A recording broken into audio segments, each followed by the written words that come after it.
నమస్తే అండి. ఈరోజు మనం ఆశ్లేష నక్షత్రం గురించి తెలుసుకుంటున్నాం. ఆశ్లేష నక్షత్రం 4 పాదాలు కర్కాటక రాశిలో వస్తాయి. ఆశ్లేష నక్షత్రాధిపతి బుధుడు, కర్కాటక రాశి అధిపతి చంద్రుడు.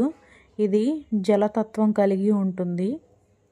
అందుకే వీరు చంచలంగా ఉంటూ ఉంటారు.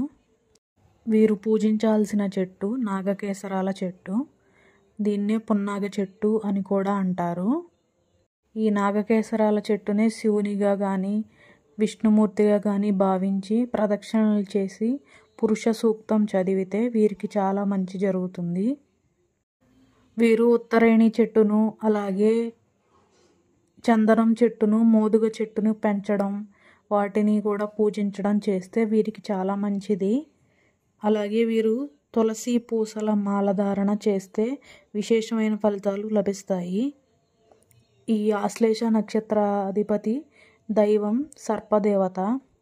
ఆశ్లేష నక్షత్రం వారు నాగప్రతిష్ఠ, ఆశ్లేష బలిపూజ చేయించుకుంటే వీరికి దోషాలు చాలా వరకు తగ్గిపోతాయి.